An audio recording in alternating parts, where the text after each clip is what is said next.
In the vast expanse of ancient China, amid misty mountains and lush forests, the wise Lao Tzu journeyed with his disciples, imparting wisdom about the intricate dance of life.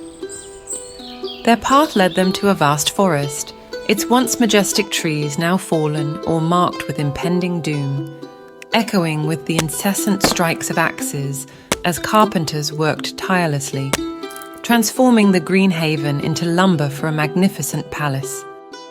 But at the heart of this diminishing forest stood a singular, magnificent tree, defying all odds. Its branches stretched out in a myriad of directions, every limb twisting and turning, forming a vast canopy overhead. The sight was so awe-inspiring that it seemed as if nature itself had crafted a sanctuary where 10,000 souls could find solace beneath its shade.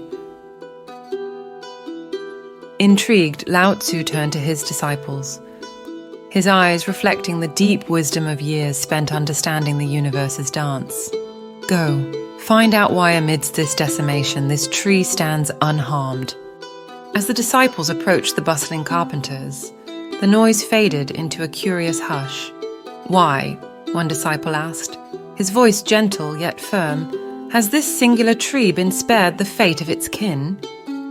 A carpenter, wiping sweat from his brow, squinted at the tree and replied, "This tree, though grand, is absolutely useless to us.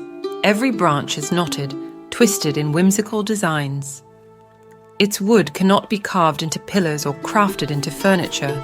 Even burning it is a peril, for its smoke clouds vision and stings the eyes. This tree, for all its grandeur, is simply useless." Returning to their master, the disciples relayed their findings. Lao Tzu, with a knowing smile, chuckled softly. His voice, always calm and steady, carried an added weight now. Isn't it fascinating? To be perceived as useless by the world's standards can be one's greatest strength, for in its uselessness, the tree found its salvation. Lao Tzu's gaze settled upon the distant tree, admiration evident in his eyes. In life, we often strive to be the best, to stand tall, straight, and perfect. But perfection is a double-edged sword. It attracts admiration, but also envy and greed. The straightest tree is the first to be cut down, its beauty transformed into lifeless furniture or sold as a commodity. He continued, "This tree teaches us a profound lesson. Its gnarled branches, its imperfections, are its strengths. It lives, not to serve any purpose for the carpenters, but simply to be. To provide shade to the weary traveller, to offer shelter to countless birds, and to stand as a testament to resilience." The disciples sat, absorbing his words, realizing the depth of the lesson imparted. Life wasn't about the race to the top, about being the most useful or the most beautiful.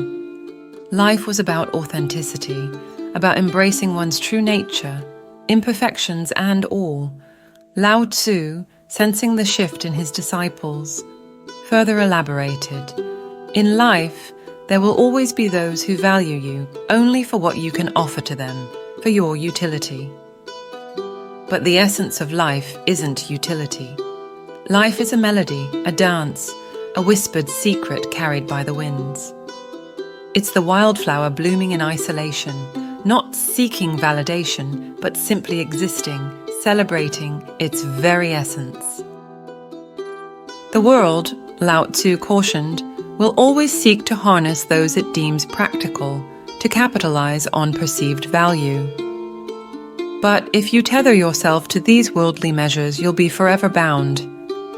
His gaze intense, he concluded, "So drop the world's perceptions. If you seek to be an embodiment of joy, of poetry, of sheer ecstasy, remember this tree. Stay true. Be you." The air was thick with realization. Lao Tzu's words, though spoken in a different era, resonated with timeless truths. In a world that constantly demands conformity, the bravest act is to embrace one's authentic self. Years later, As tales of Lao Tzu's wisdom spread, many would recall the lesson of the tree, a lesson about strength in authenticity and the power of perceived uselessness. And while Lao Tzu would come to be known as the first hippie for his unconventional wisdom, his teachings would be remembered as a testament to the timeless dance of life and the beauty of simply being.